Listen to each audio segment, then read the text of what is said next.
Y yo creo que hoy, desafortunadamente, es la función de la seguridad pública la que más desprestigio y desconfianza tiene de los ciudadanos en términos generales. Y me hice chihuahuita. ¿Sí? Me adoptó esta ciudad. Aquí desarrollé mucho de lo que soy.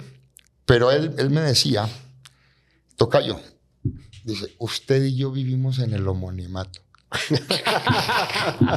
Así es que a lo mejor nos conviene, me decía, porque cuando se trate de comentarios buenos, pues yo me voy a hacer pasar por usted. Chihuahua durante muchos años tuvo quizás el mejor grupo antisecuestros del país. También hay que decirlo, particularmente Juárez llegó a ser la capital mundial del secuestro. En ese periodo capturamos y deshicimos 18 bandas que se estaban dedicando a eso. Me dio mucho gusto y la verdad fue una conversación de su parte muy inteligente. Yo venía asustado con...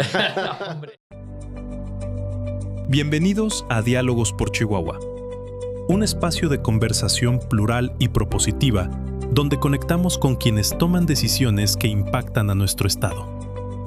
Desde Coparmex Chihuahua, impulsamos estos encuentros con el objetivo de abrir el diálogo, conocer visiones, contrastar ideas y construir juntos el bien común. En esta ocasión, nos acompaña César Gustavo Jáuregui Moreno, licenciado en Derecho por la Universidad Autónoma de Chihuahua y actual fiscal general del Estado. Cuenta con una amplia trayectoria en el servicio público, donde se ha desempeñado como secretario del ayuntamiento en los municipios de Delicias, Ciudad Juárez y Chihuahua, así como diputado local en 2 periodos. También ha ocupado el cargo de secretario general de Gobierno del Estado, participando activamente en la conducción política y jurídica de la entidad. Nos acompañan también Chava Carrejo, expresidente de Coparmex Chihuahua, y Gilberto Sánchez, vicepresidente delegado del Eje Estado Democrático y de Derecho de Coparmex Chihuahua. Les damos la bienvenida a este nuevo episodio de Diálogos por Chihuahua. César, bienvenido a este esquema que en este caso Coparmex Chihuahua está desarrollando como Diálogos por Chihuahua, precisamente. Estamos haciendo una serie de entrevistas a actores relevantes de nuestra comunidad, de la ciudad y del estado de Chihuahua. En esta ocasión, estoy tomando el relevo a nuestro presidente Jorge Treviño, que anda fuera de la ciudad. Estaré conduciendo la entrevista junto con Gil, vicepresidente aquí en Coparmex Chihuahua.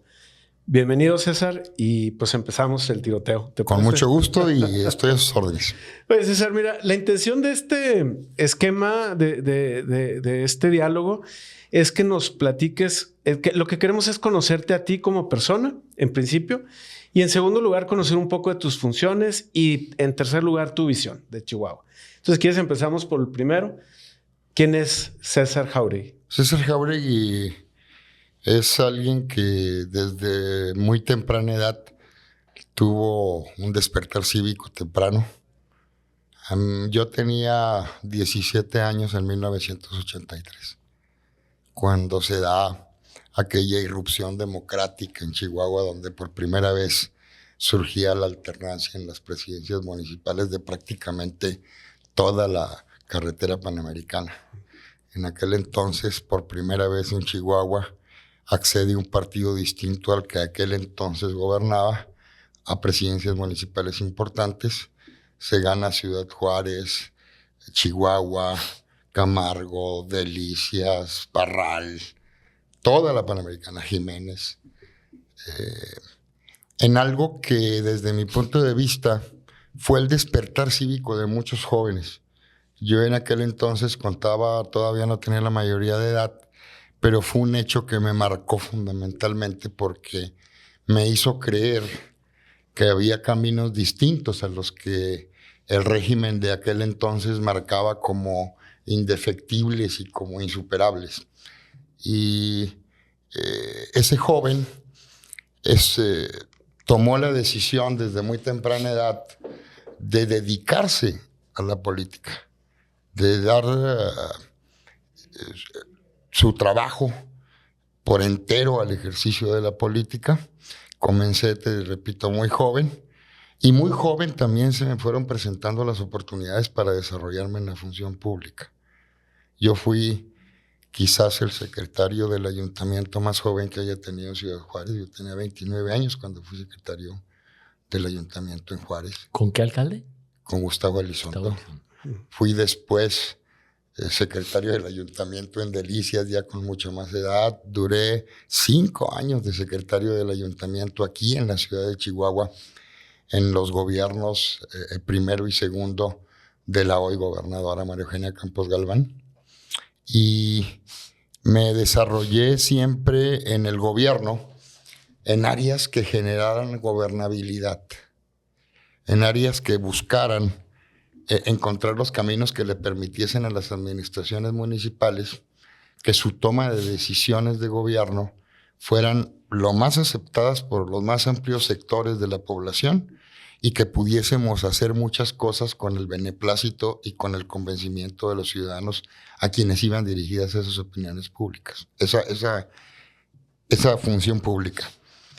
Eso me hizo el haberme dedicado prácticamente toda mi carrera administrativa a la generación de gobernabilidad. Te repito, fui secretario del ayuntamiento en Juárez, en Delicias, en Chihuahua. Me hizo que siempre estuviese vinculado a los asuntos que tenían que ver con la seguridad pública, porque los asuntos impactantes en cuanto a el impacto que generaban cualquier cuestión relacionada con la inseguridad y la sociedad forman parte esencial de la agenda política de alguien que tiene que manejar la política interna de los municipios, como el caso del secretario de Gobernación en el gobierno federal o del secretario general de gobierno, que este gobierno yo lo inicié en ese cargo, en la Secretaría General de Gobierno, y desde el primer momento pues tuve que hacerme responsable de las mesas de seguridad en representación de la gobernadora, y ahí te involucras y te vas metiendo en todo el contexto de la inseguridad, de las decisiones que se están tomando, y también intervienes directamente en la generación de políticas públicas en la materia que tú piensas van a dar resultado y van a también darle a la ciudadanía la confianza que hoy, por hoy, desde mi punto de vista, no tienen los organismos que se encargan de la seguridad. En México, durante muchos años, la función pública más desprestigiada fue la función electoral.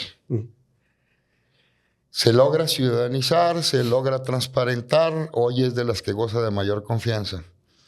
Pero en segundo lugar, antes de la electoral, después de la electoral estaba la seguridad pública, y yo creo que hoy, desafortunadamente, es la función de la seguridad pública la que más desprestigio y desconfianza tiene de los ciudadanos en términos generales. César, antes de entrar al tema propiamente que hoy es tu función y más o menos nos platicas tu trayectoria en la política, pero un pasito atrás, ¿de dónde eres, tu familia? Yo nací en Mexicali. Mi mamá era de Juárez y mi mamá se enamoró de un cebollero, una persona que estudiaba en la escuela Hermanos Escobar. Y mi padre vivía, o su familia estaba en Mexicali.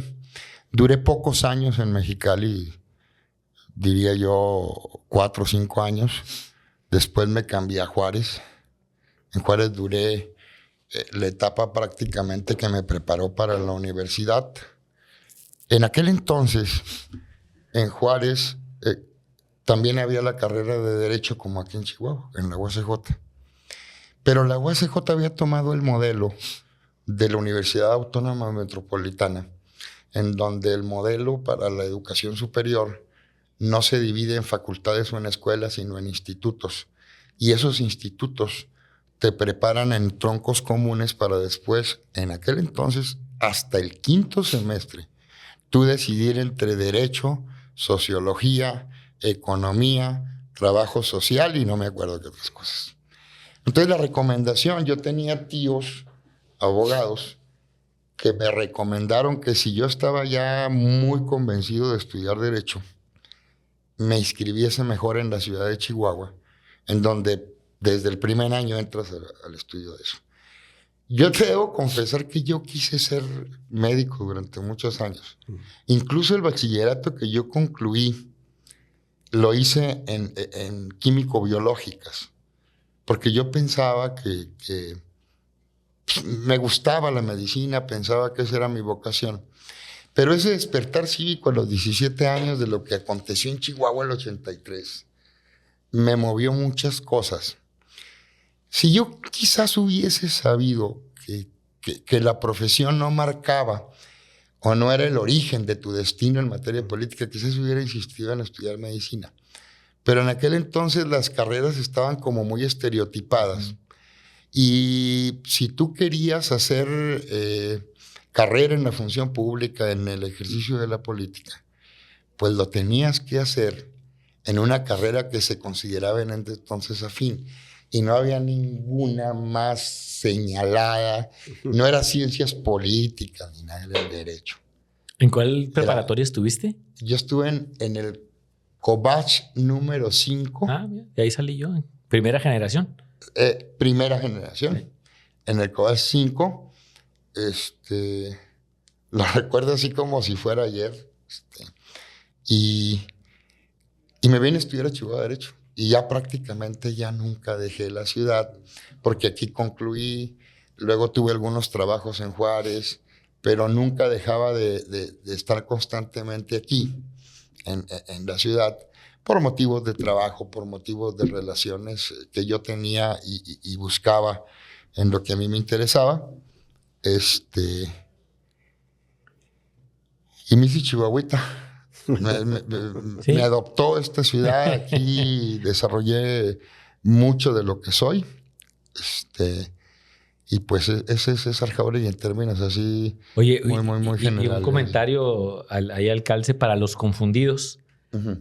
Tu tocayo, ¿dónde han coincidido tú y tu tocayo? Hombre, fue una confusión terrible. El otro es César Jauregui porque a ver, no son nombres muy comunes. Mi tocayo. Llegamos a coincidir en el Comité Directivo Estatal del PAN, como secretario general del Comité Directivo Estatal y yo como encargado del área jurídico electoral. Entonces era una confusión de los mil demonios, porque César Jauregui, ¿cuál? ¿Cuál de los dos? En aquel entonces la mayoría de las llamadas eran para él. Después la cosa como que se invirtió, pues porque él se dedicó mucho tiempo al terreno profesional. César, aunque es un extraordinario político, nunca dejó su despacho, nunca dejó el ejercicio de la abogacía libre. Ha trabajado en despachos muy importantes, no necesito decírtelo, en la Ciudad de México, aquí. Y entonces como que César se alejó un poco del ejercicio de la política. Fue consejero de la Judicatura Federal, sí, cómo no. Que ojalá siguiese existiendo, hoy estamos en otro escenario. Pero él me decía, tocayo, dice, usted y yo vivimos en el homonimato. Así es que a lo mejor nos conviene, me decía, porque cuando se trate de comentarios buenos, pues yo me voy a hacer pasar por usted. Y cuando se trate de comentarios malos, pues también me voy a decir que es el otro. Usted haga lo mismo. Y nos puede ir mucho mejor en la vida. La verdad, un extraordinario personaje. César, un extraordinario orador, un tipo de primera, ¿no? Y un jurista, además, destacadísimo. Yo creo de los mejores juristas que ha dado el PAN en su historia a nivel nacional. A nivel nacional, y más en los últimos tiempos. Porque aunque este partido pues, lo funda Manuel Gómez Morín y mucha gente que tenía una carrera jurídica muy sólida, don Manuel pues, es director de la Escuela Nacional de Jurisprudencia, no era la Escuela de Derecho, después rector de la UNAM, creador del Banco de Crédito Rural, de muchas instituciones financieras en este país durante la época en que colaboró, como muchos mexicanos lo hicieron de buena fe con el régimen revolucionario que surgió en aquel entonces, digamos, cuando se consolida más allá por los 25, 26, ¿no? Después de la guerra intestina. Y don Manuel era un gran jurista. Siguieron otros muy grandes juristas en el PAN, pero yo creo que de la generación nueva, César, Juan de Dios Castro, Han sido, desde mi punto de vista, los que yo más admiro, pero además no es una admiración fundada en el homonimato, como es una admiración de veras porque lo conozco y sé lo profundo y lo bueno que es como abogado. Muy bien. César, hoy tienes una responsabilidad importante dentro del gobierno del Estado, que es estar al frente de la Fiscalía General del Estado. Platícanos en términos sencillos, en términos muy generales, ¿qué es la Fiscalía? ¿Cuáles son sus principales funciones y las principales funciones del fiscal? La Fiscalía, fíjate que yo nunca estuve muy de acuerdo con el cambio de nombre de Fiscalía cuando eran las Procuradurías Generales de Justicia. La gente le entendía más porque en realidad la labor fundamental de las fiscalías es procurar justicia. El nombre de Fiscalía como que te hace pensar en la cuestión única y exclusivamente jurídica de llevar un juicio frente a un juez para acusar a alguien de un delito y obtener una penalidad concreta.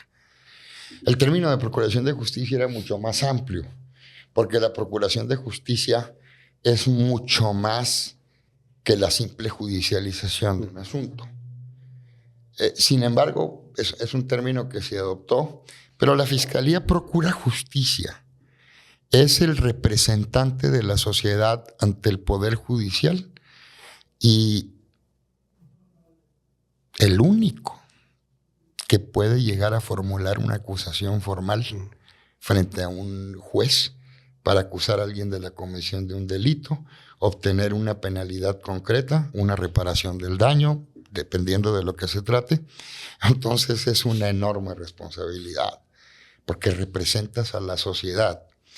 Yo decía, en el tema más delicado que hay, porque a todos nos puede fallar el Estado, y a veces nos enojamos porque encontramos baches en las calles o porque en nuestra colonia el alumbrado público prende cuando se le ocurre o no, o porque no te dieron un permiso para hacer determinada labor, y a veces sientes una frustración y un enojo con el Estado. Pero cuando el Estado falla en su labor primordial, y desde mi punto de vista no solo primordial, sino lo que generó el Estado, la génesis del Estado tiene que ver con acabar con la ley de la selva, poner orden y establecer sanciones a quienes rompan ese orden. O sea, es primigenia la labor de seguridad. Cuando el Estado te falla en eso y sufres la pérdida de un ser querido, o te afectan en tu integridad física, o te lesionan de una manera grave, o sufres un daño patrimonial después de años de ir construyendo tu patrimonio para que alguien llegue y te lo arrebate en un segundo, estás frente al problema más grave que la existencia como tal en ese tipo de temas te puede llegar a presentar. Y acudes a la Fiscalía a que alguien en tu representación ponga orden, haga que quien la hizo la pague y en la medida de lo posible te puedan reparar el daño que te causaron. Digo en la medida de lo posible porque una pérdida humana, por ejemplo, es irreparable, ¿no? Aunque pueda haber algún parámetro pecuniario, eso es irreparable. Hay cosas irreparables, los delitos de índole sexual, las violaciones son irreparables desde mi punto de vista, pero lo mínimo que puedes hacer es que en esa obtención de justicia logres primariamente dos cosas.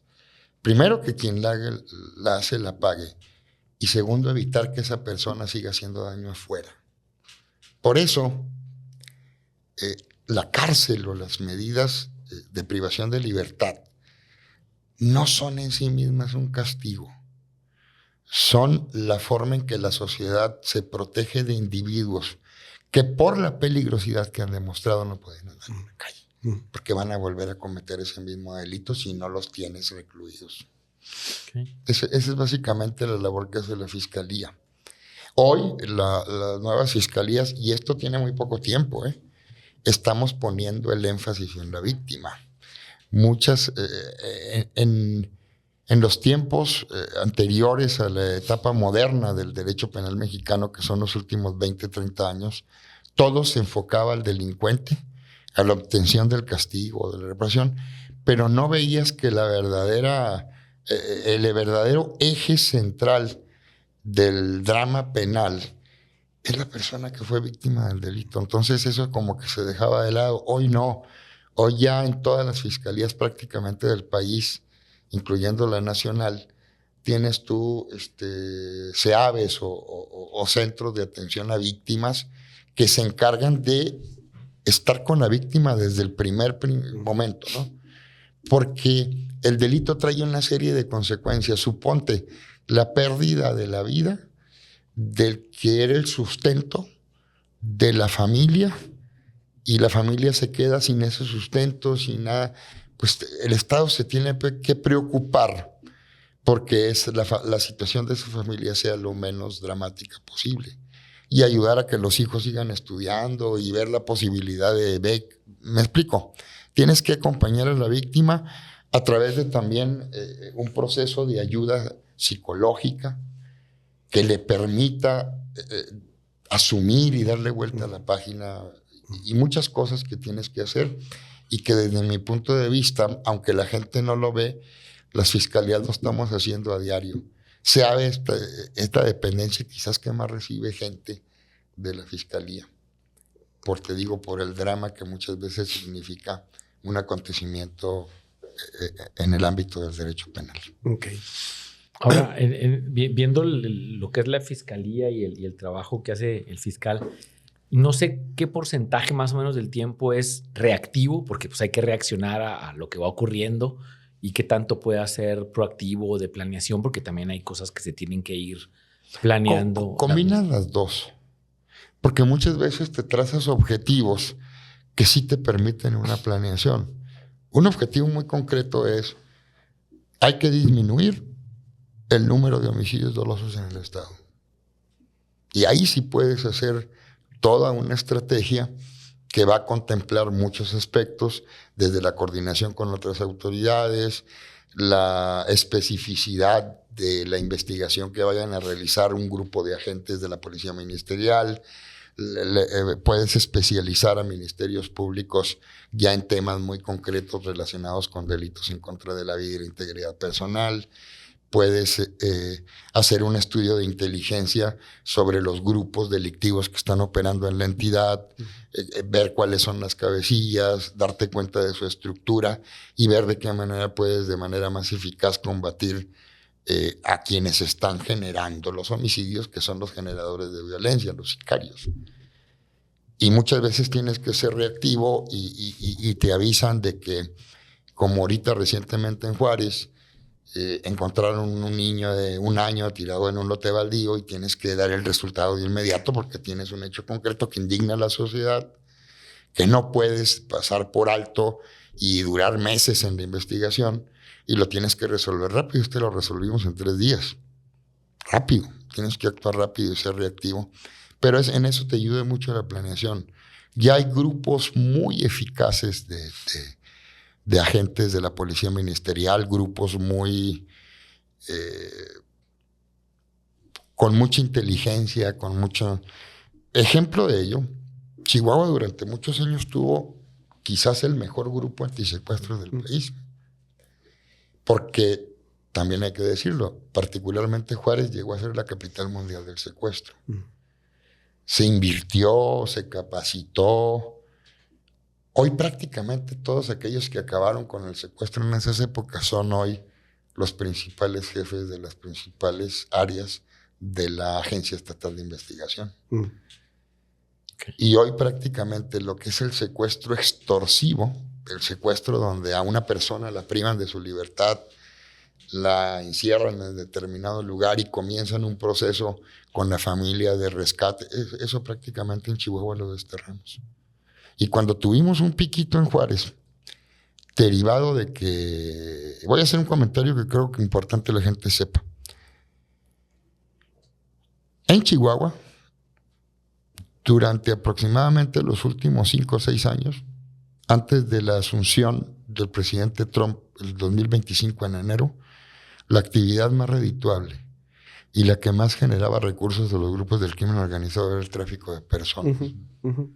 Creo que ustedes tuvieron que ver con un estudio que llegó a calcular las ganancias de esos grupos por ese tema solo en la frontera de Ciudad Juárez en $100 millones mensuales. Hay que tomar en cuenta que por Juárez estaba pasando aproximadamente el 48% del total de la inmigración ilegal en el país, siendo la frontera tan amplia. Y en ese sentido, cuando las expectativas de internación legal e ilegal se hicieron muy complicadas a partir de 2025, nosotros suponíamos, y lo previmos bien y nos preparamos, que algunos de esos grupos delictivos iban a querer sustituir esos ingresos dedicándose a actividades delictivas no relacionadas con el tráfico de personas, y una de ellas era el secuestro. Hubo un piquito en Juárez como de noviembre del 24 a abril del 25, no sé si recuerdan, donde se presentaron una serie de secuestros, incluso sobre empleados de tiendas de autoservicio, Didis, uno relacionado con un empresario del área de comedores industriales, etcétera. ¿Qué hicimos?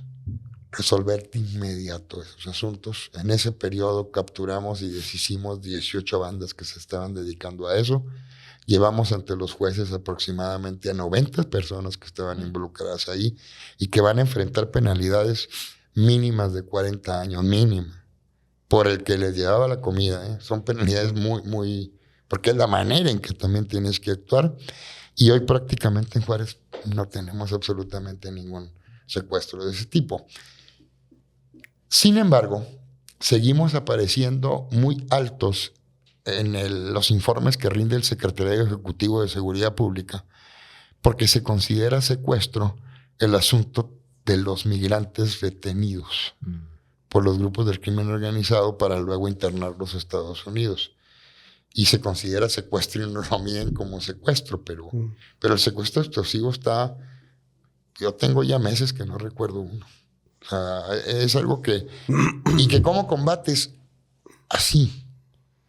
Y tienes que enviar mensajes muy claros y contundentes. Yo recuerdo también hace aproximadamente un año un asalto a un restaurante muy conocido, una pizzería muy conocida que está ahí por la California, creo, una calle de esas. Es muy conocida. No quiero hacer publicidad. Y me reportan un asalto en domingo con gente ahí en su interior, etc.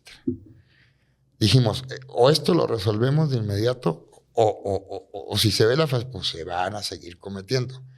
Imagínate la peligrosidad de que un tipo armado entre ahí con niños, familias, que pase una tontería, que alguien haga una exclamación o se exalte y provocas ahí una tragedia.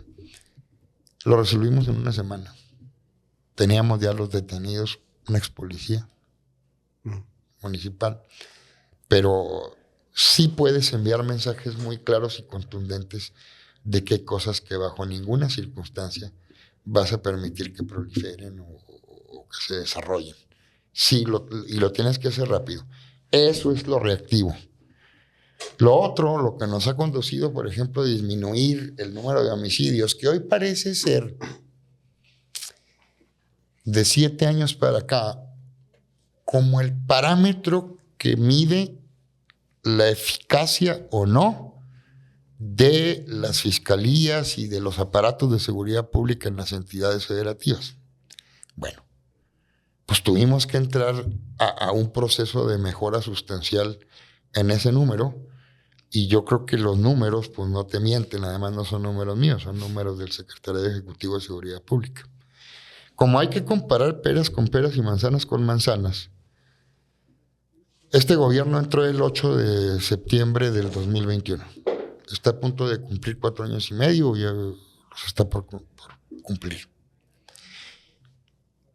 El número de homicidios de estos 4 años y medio, a pesar de 2 cosas, a pesar del aumento de población y a pesar de la situación tan complicada que vive el país con el asunto de Sinaloa y lo que provocó la guerra en ese estado y la dispersión de grupos del crimen organizado hacia las entidades vecinas. O sea, tenemos incluso hoy una situación más compleja como trato de operaciones de grupos del crimen organizado en el estado. A pesar de esas dos situaciones, yo no te voy a explicar por qué han aumentado. Te voy a decir con toda claridad que tenemos, comparando estos 4 años y medio y los 4 años y medio inmediatamente anteriores a la entrada de este gobierno, tenemos 1,900 homicidios menos. Eso es mucho dolor acumulado evitado. Mucho. No es un logro de la Fiscalía, es un logro de la coordinación que hemos tenido con la Secretaría Estatal de Seguridad Pública, con el Centro Nacional de Inteligencia, con la Guardia Nacional, con Sedena, con la Fiscalía General de la República en menor medida, pero sería preocupante que yo te dijera o te estuviera justificando que hoy tenemos más homicidios pues porque somos más, o porque la situación es más compleja, o porque hoy tenemos el problema de lo que ocurrió en Sinaloa. Y Chihuahua, desafortunadamente, es de las entidades que aquí se gestó lo que hoy conocemos como sale así en las series televisivas, el crimen organizado en su organización moderna. Juárez llegó a tener la organización más criminal más importante de Latinoamérica en la época en donde Amado Carrillo era el líder del cártel de Juárez. Una organización poderosísima. Hoy no estamos en una situación así. Y el Estado tiende a disminuir. Y déjame decirte, hemos disminuido los homicidios y resalto eso porque es como el parámetro, ¿no? Uh-huh. En todas las mañaneras sale tantos homicidios, entonces este va bien, este va mal, este va bien, este va mal. En todos los demás delitos, digamos, agravantes, robo de vehículo con violencia, robo de vehículo sin violencia, asalto, robo de vehículo, robo de casa-habitación, robo de negocio, la reducción es todavía más considerable. Ahí tenemos reducciones del 25 al 35% en esos diversos delitos. ¿En dónde tenemos un aumento? Tenemos un aumento en los delitos que tienen que ver con violencia familiar y delitos en contra de la mujer, casi todos de índole sexual, violación, abuso sexual, ese tipo de delitos. Yo creo que es algo positivo que Chihuahua sea de los primeros lugares del país en denuncias. En una conferencia nacional de Procuración de Justicia, algunos estados me comenzaron a presumir que en sus estados nosotros no tenemos ese problema. Creo que me dijo el de Chiapas o el de Guerrero. Le dije, ¿estás seguro? ¿O será que ya las mujeres no denuncian? O sea, y luego le dije, ¿no te parece ilógico que los estados que tienen un mayor grado de desarrollo económico, mayor grado socioeducativo, claro, independencia de la mujer? ¿Sabes quiénes son los primeros lugares en denuncias de delitos contra la mujer? Nuevo León, Chihuahua, Coahuila, Baja California. Hay una correlación directa. Claro. Porque el abuso contra la mujer es un asunto cultural, desafortunadamente. No es un asunto de educación, es un asunto de acceso a la información. Y hay muchas mujeres en otros lugares más apartados del país que bajo ninguna circunstancia les pasa por la cabeza ir a denunciar. Entonces yo le decía a muchos que el hecho de que nosotros tengamos tan alto índice de denuncias también habla de que la mujer en Chihuahua tiene mucho más confianza de ir a denunciar, de que su denuncia no le va a traer aparejada una situación desventajosa o una situación de peligro, y de que puede conseguir justicia en las autoridades de Chihuahua. Entonces yo ahí sí vamos a la alza, pero también es un dato que no creas que no dejo de ver la ventaja de que en Chihuahua se esté denunciando ese tipo de abusos.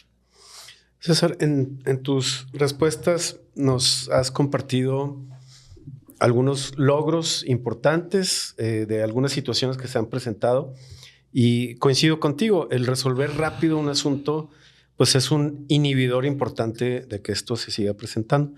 Sin embargo, creo yo que una de las principales demandas de la sociedad hacia el Estado mexicano en su conjunto es el tema de la impunidad. Entendiendo que la justicia no depende únicamente de una instancia como la fiscalía, sino que es toda una cadena de instituciones y de distintos niveles del gobierno. ¿Cómo combatir este tema? Ciertamente hay logros como los que nos has reseñado, pero viendo las estadísticas en nuestro país, en términos generales, la impunidad es un gravísimo problema. Si no le regresas la confianza a la gente, en las fiscalías, en las policías va a ser muy difícil, porque el hoyo negro es la cifra de delitos no denunciados. Claro. Ese es un hoyo negro. O sea, no sé, ustedes han tenido acceso a estudios relacionados con eso y en México llegamos a tener cifras, creo, del 70-80% de los delitos cometidos y no denunciados.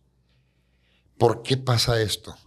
Pasa por muchas razones, como por ejemplo lo que te decía yo de la cuestión de la mujer en algunas entidades federativas, pero yo creo que también pasa fundamentalmente por la enorme desconfianza que un gran sector de la población tiene en quienes se encargan de procurar justicia o de llevar seguridad pública preventiva, por muchas razones.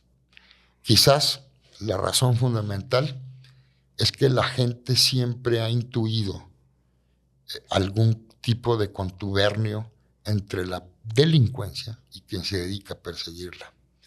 Ese ha sido, desde mi punto de vista, el problema fundamental del Estado mexicano para crear un verdadero Estado de Derecho en materia delincuencial. Es histórico, no es algo que te estoy diciendo yo porque creo. Hay estudios que han acreditado que el Estado mexicano durante muchos años tuvo procesos de colaboración y de negociación directa con los grupos del crimen organizado.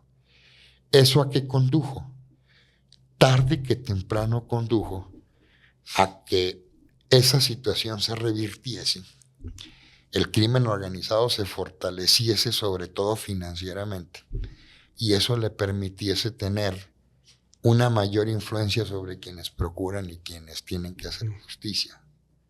Ese es el mayor problema de México, desde mi punto de vista en materia de justicia. Y yo sé que ahorita está de moda decir que eso no existe, que eso es... no, ese es el principal problema. Y eso, también hay que decirlo con claridad, se gestó desde el Estado mexicano en su conjunto, aproximadamente ya por los años 50, 60. Es cuando se comenzó a tener una connivencia, por llamarlo de alguna forma, aguda entre grupos delincuenciales y gobiernos. No te digo que es un fenómeno circunscrito únicamente a México, pero sí está profundamente agudizado en el país. En todos los países del mundo se tiene esa problemática, pero en muchos países, los más desarrollados, claro, o en muchos países no necesariamente desarrollados de manera económica, pero sí con más leyes. Te doy un ejemplo, Costa Rica o países, esa connivencia fue mucho menor y era por excepción, no como norma. Entonces, luchar contra eso le ha costado al Estado mexicano mucho. Y eso va desde esa connivencia de la que te he hablado y ese contubernio en muchos sentidos, hasta expresiones como abrazos no balazos, hasta expresiones y órdenes de no intervenir, sino estar como evitando el conflicto, no combatiendo a quienes generan el conflicto. Y desde mi punto de vista, el gran hueso duro de roer en que los gobiernos y el Estado mexicano se tienen que gastar los dientes en materia de seguridad. Ese es el asunto fundamental. Y es una lucha constante, es complicado. Porque hay toda una cultura rodeando eso. Es cultural, es difícil. Sí ha mejorado mucho. Las fiscalías como Chihuahua han mejorado mucho. Yo le he dicho, y me han comentado muchos amigos, tú sientes cuando entras a una fiscalía cómo están las cosas y quién manda, y se ve, se siente, se respira, hasta el tipo de personas que están ahí. Chihuahua es muy diferente. Dense una vuelta por otro. No voy a mencionar estados para no tatemarlos, pero se siente diferente. Esta no es una construcción de 4 o 5 años. La Fiscalía viene trabajando con ciertos parámetros, yo creo 20, 30 años, con altas y bajas y lo que tú quieras, pero creo que en la dirección correcta. La Fiscalía de Chihuahua siempre está en los análisis y en los estudios que se practican por entes especializados en el análisis de qué es lo que ocurre en materia de seguridad, siempre en el top 5 del país. Nuevo León, nosotros, el DF, Coahuila, por ahí anda. Pero siempre estamos ahí. Y es un trabajo, te digo, que se ha venido sosteniendo. Sí ha habido sus bajas y sus altas, sin duda. ¿Hay forma de blindar esto, César? Me refiero... Por completo, no. Eso es ingenuo, porque te digo, ni nuestros vecinos, ni los países incluso más desarrollados, pero sí hay manera de minimizarlo drásticamente. Eso sí hay manera. No acabas porque es la delincuencia en sí misma, ¿no? O sea, alguien me dice, es que el narcotráfico nunca se va a... Sí, tiene razón, el narcotráfico nunca se va a acabar. Pero puedes reducir considerablemente la nefasta influencia del narcotráfico en el resto de la sociedad. ¿Me explico? Porque hoy, en el México moderno, el narcotráfico o los delincuentes de organizaciones criminales organizadas ya no solo quieren dedicarse a la cuestión de... narcóticos. No. O sea, hay que tener mucho valor para sembrar aguacate en Michoacán. O limones. O limones. Increíble que en México el precio del limón hubiera estado en las nubes por una situación relacionada total y estrictamente a lo improductivo que resultaba la producción del limón por las extorsiones que estaban cobrando el crimen organizado. En Chihuahua, por ejemplo, no tenemos, gracias a Dios, una situación de esas. Sí tenemos problemas muy focalizados de extorsiones en aquellas actividades que por su naturaleza siempre andan: la tala, la cuestión de la madera, que son actividades legales, pues, pero que donde es difícil la regulación y difícil el control, y eso se aprovecha por parte del crimen organizado para ir a exigir determinadas cuotas, etcétera.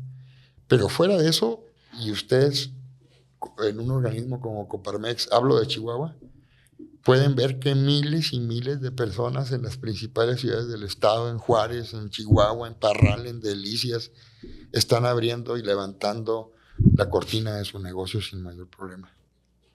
Y eso es algo bueno que tienes que estar cuidando, porque esporádicamente, claro que se te presenta el problema de extorsión. Nunca falta el vivo, pues, que quiere vivir sin trabajar, ¿no? Y aprovecharse del trabajo de otros, ofreciendo incluso protección. Cínicos, o sea, van y ofrecen ahí que a usted no le va a pasar nada, nomás.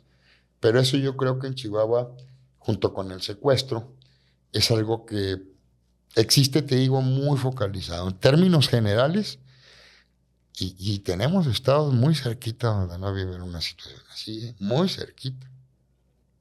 Muy cerquita. Bueno, obviamente que por el encargo tan importante que tiene, César, hemos dedicado bastante la plática a este tema, y aparte que es un flagelo que desde hace muchos años hemos padecido en el estado y en el país. Sin embargo, una persona como tú, que estuviste en las ciudades más importantes del estado, Juárez y Chihuahua, como secretario de gobierno, y en el estado también, recientemente al inicio de este sexenio, pues una persona en esas posiciones tiene el pulso de lo que pasa en la ciudad o en el estado, precisamente porque le llegan broncas interesantes que hay que resolver de distintos ámbitos. Ujú. Entonces, esa visión creo yo que te permitiría a ti decir cuáles son los principales retos que tiene Chihuahua, aparte de lo de seguridad, que ya lo hemos estado platicando. ¿Dónde crees que estamos como estado? Es complicado porque somos un estado diverso, Juárez y Chihuahua y la Sierra y Camargo, etcétera, no son iguales. ¿Cuáles crees que son los principales retos que tenemos como estado? Yo creo que estamos desaprovechando nuestra vecindad con la primera potencia mundial, hablando del desarrollo económico. Eso es así. Nuestra fatalidad geográfica nos trae beneficios y nos trae problemas. Los problemas, bueno, pues cuando convives con el principal mercado de consumo de droga del mundo y además con el país con mayor poder adquisitivo para adquirirlas, es una fatalidad que tú no escoges.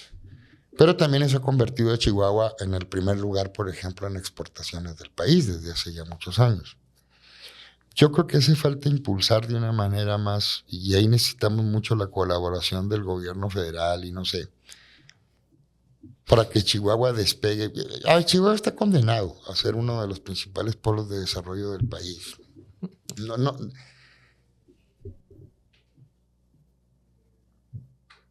No sé, se han explorado muchas cosas, zonas libres en Ciudad Juárez, muchas cosas, pero como que no se ha implementado nada, ¿no?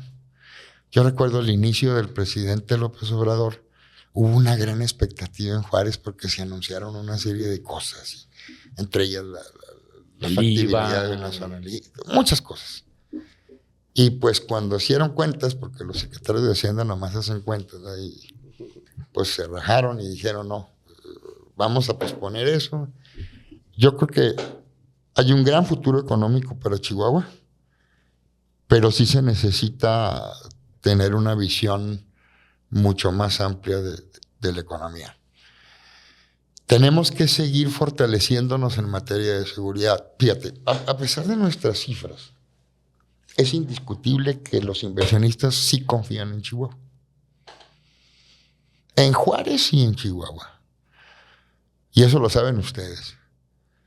Las empresas están haciendo fila para instalarse y no lo hacen en el tiempo que quisieran porque no hay capacidad energética. Si no, ya estuviéramos todavía aún más consolidados en eso.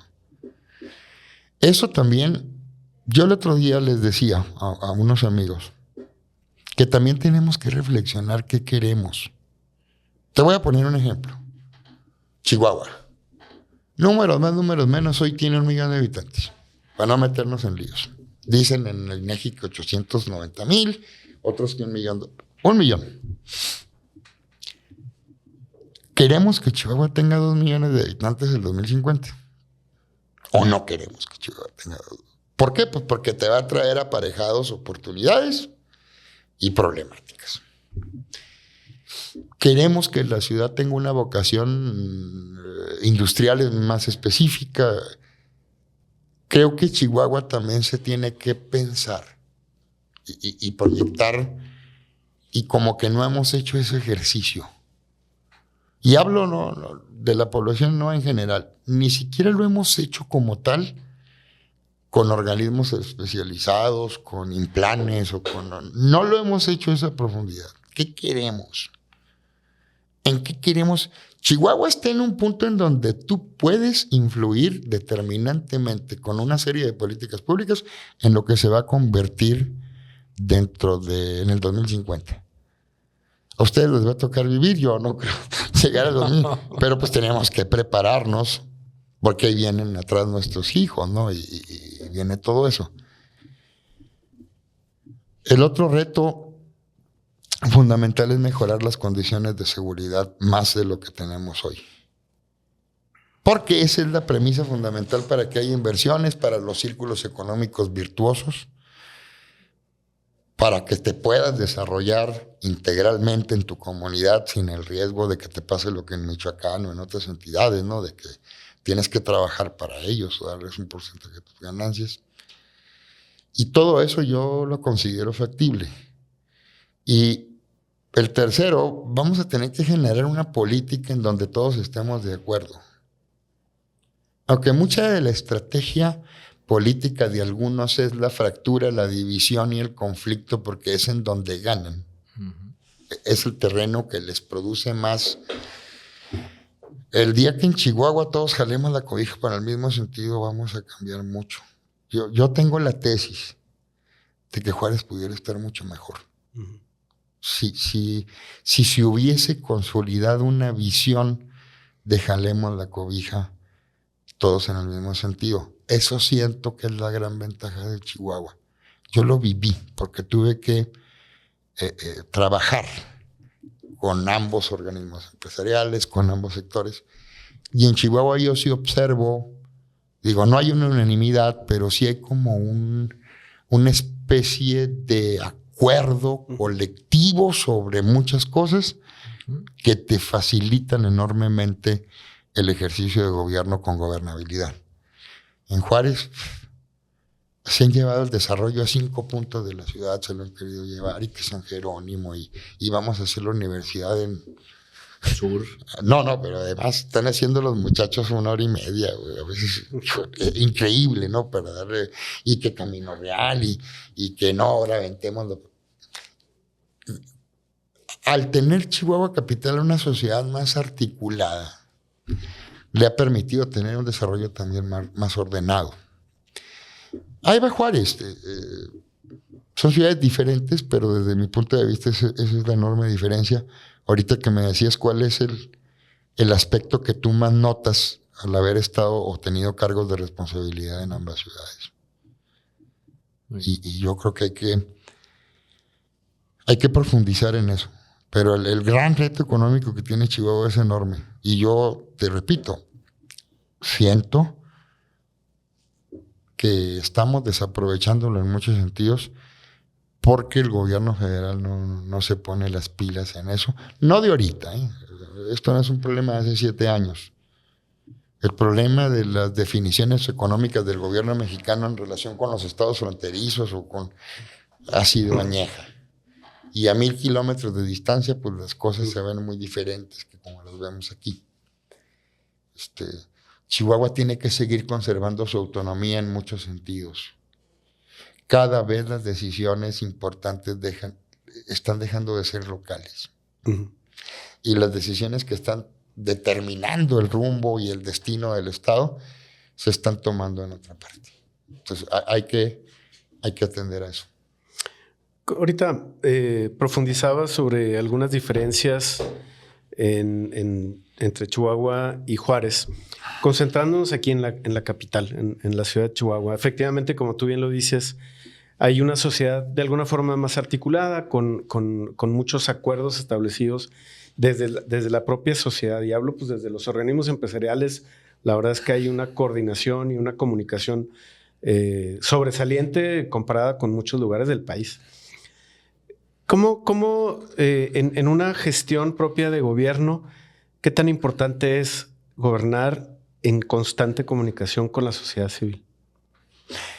Mira, yo tengo como norma en la función pública que la labor más importante que tienes como funcionario es comunicarte con la gente, recibir gente, platicar con la gente, que la gente te cuente sus problemas. Porque es la única forma de que te das cuenta y tomas el pulso de lo que está ocurriendo en tu propio gobierno. La gente en Chihuahua es muy claridosa. Y cuando va y te busca, yo he dicho, pues no te busca por tu linda cara. Va y te busca porque trae un problema, porque no le fue posible solucionarlo en las instancias normales, y porque te viene a contar quién es el que está pidiendo dinero, quién es el que está tratando de extorsionar para tomar decisiones, qué funcionario la está regando. Entonces, es vital, primero, ese tipo de comunicación directa con la gente, sin intermediarios. Segundo, con la sociedad civil, para llamar y englobar organizaciones no gubernamentales, asociaciones civiles, es lo que te genera gobernabilidad.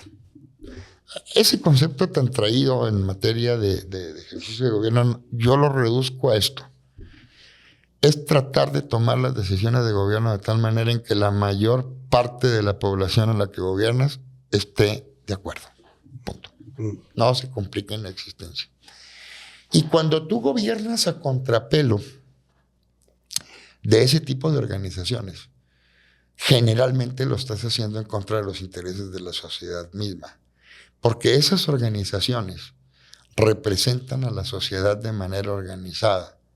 Y es gente que ha dedicado y dedica su tiempo, que pudiera estarlo dedicado a cualquier otra cosa, a tratar de hacer o su ciudad, o su trabajo, o el área donde él tiene cierta influencia mejor.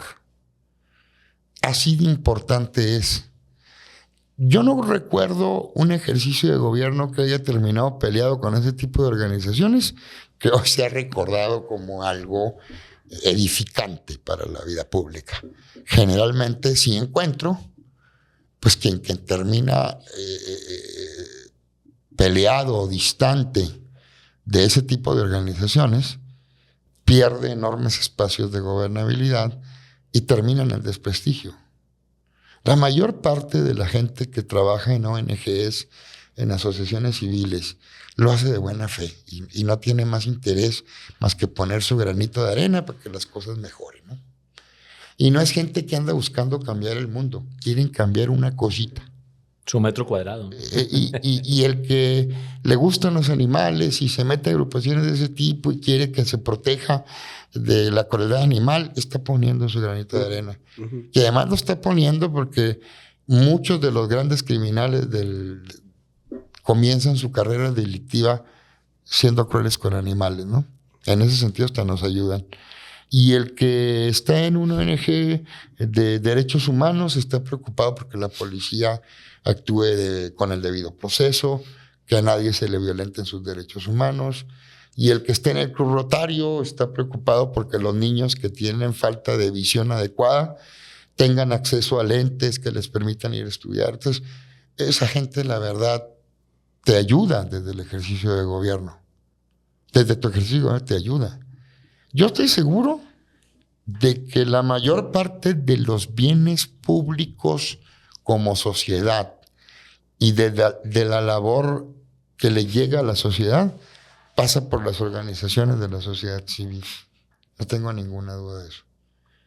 Y son para mí primordiales en la gobernabilidad. Pues mira, del tiempo se va bien rápido. No tengo problemas de tiempo. Y ya me agarraron. Tratamos también de que nuestros episodios duren ahí cercanos a la hora. Pero sí, a mí una pregunta que a mí siempre me gusta es cuando veo que se va a acabar el tiempo y pues es que podemos estar aquí muchas horas platicando. ¿Hay algo que nos quisieras comentar de tu trayectoria, de tu actividad actual, que no te hayamos preguntado y que digas tú, pero si esto, ¿cómo no me lo preguntan? No, la verdad ha sido muy amplia. No se me viene a mí nada a la mente. Lo que sí te puedo decir es que yo insisto en ese concepto que debe tener la autoridad. Hay muchos funcionarios de primer nivel, sobre todo los de primer nivel y los que dicen, yo aquí estoy para lo estratégico. A mí no. Eso allá, porque yo aquí voy a transformar. A ver, sí estás para lo estratégico, pero nunca puede dejar de ser tu labor más importante en el ejercicio de gobierno. Dos cosas: atender a quien te busca, pero además ponerte como norma que los vas a atender a todos. Muchos funcionarios, viene don fulano, el gran X.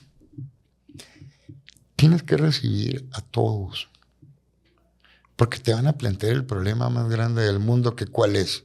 El tuyo. Tu problema es el más grande del mundo. Entonces tienes que ponerte como norma, primero eso. Segundo, resolver. Resolver, no tener, la vas a regar 2 veces, pero vas a acertar 8. Luego corriges las otras 2. Pero tienes que resolver rápido, porque Pues porque la gente también no quiere esperar años a que le resuelvas un problema, ¿no? Y creo que eso solamente se logra cuando el funcionario está total y absolutamente compenetrado. Te voy a poner un ejemplo que a mí no solo llamó poderosamente mi atención, sino que me hizo darme cuenta de que quizás el principal reto de la fiscalía era recuperar la confianza de la gente. Y era tener una fiscalía en que la gente tuviera la confianza de ir a platicar con los fiscales, etc. Cuando yo llegué a la fiscalía, hay un problema añejísimo en la fiscalía, que es toda la cuestión que tiene que ver con los desaparecidos. Esas personas que simplemente desaparecen. Casi siempre se trata de desapariciones forzadas del crimen organizado. Que el cuerpo nunca aparece. Que es un drama para las familias porque cuando tú tienes el cuerpo de tu ser querido, sí cierras un ciclo. Sí te permite cerrar un ciclo. Tener un lugar donde esas personas no tienen descanso. Y cuando yo llegué, había muchas organizaciones buscando entrevistarse conmigo. Llega el fiscal nuevo y todas hacen procesión. Pero yo dije, si me quiero compenetrar más o menos de cuál es la situación que priva en Chihuahua sobre cuestiones que tienen que ver con desaparecidos, no lo voy a hacer a través exclusivamente de las organizaciones.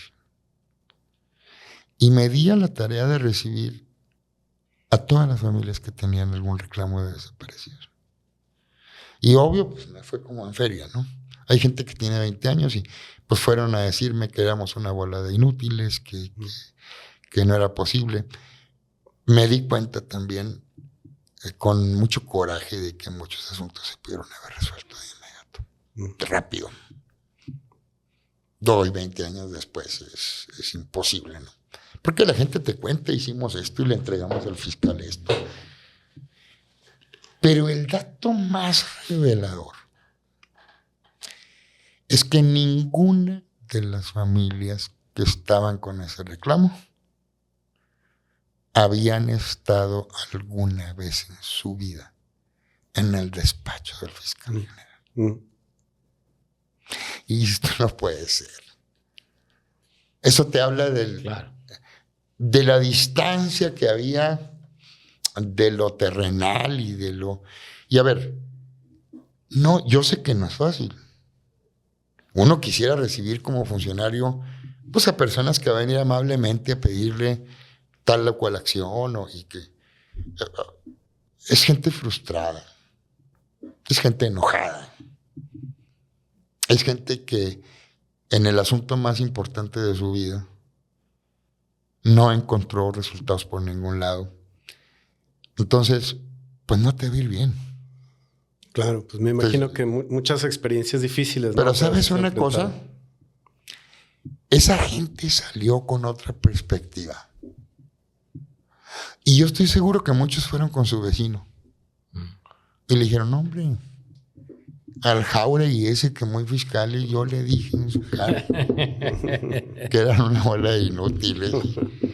Y no es consuelo, pero la gente también necesita eso, pues, por Dios, ¿me explico? Y para eso también servimos los funcionarios públicos. A mí generalmente no me van a ver más que para cuestiones de dramas personales muy fuertes, de tragedias. Hasta eso, la gente de veras que te busca es porque tiene un problemón del tamaño del mundo. Entonces, es una labor fascinante. Yo estoy seguro, siempre estuve compenetrado con la seguridad a través del ejercicio de puestos de gobierno, de política interna y de gobernabilidad. Pero yo creo que solo conoces el Estado mexicano en sus entrañas cuando te haces cargo de una responsabilidad como la Secretaría de Seguridad Pública o las fiscalías del país. Es cuando conoces el Estado mexicano en toda su dimensión, sin filtros.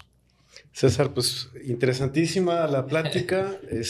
Como dice Gil, lamentablemente el tiempo nos consume, pero seguramente va a haber oportunidad de volver. Me dio mucho gusto y la verdad fue una conversación de su parte muy inteligente. Yo venía asustado con Hombre. y la verdad creo que lo hicimos en términos muy coloquiales. Me hicieron sentir, debo decirlo, muy a gusto. Qué bueno. Y me hicieron, yo creo, decir lo que pienso de forma más clara por el tipo de preguntas que formularon y por el trato que me dieron. No, muchas gracias. Al contrario, muchas gracias. Estamos César, para la próxima. Y aquí estamos puestos. Ahí estamos. Mi abuelo, que en paz descanse, don Elías Cuellar Jasso, fue fundador del Mercado Juárez. En mi caso ya se convirtió en una carrera y pues obviamente busca siempre seguir adelante, ¿no? Yo crecí en el centro, era, no te digo que cholo, pero medio cholo. Yo estaba en la tarde. Te voy a decir 2 frases y luego para que tú me digas qué se te viene a la mente con las 2. La guerra contra el narco Fracaso. y abrazos no balazos. Fracaso también. Pero sí creo que el gobernador debe ser un líder que se meta a los temas.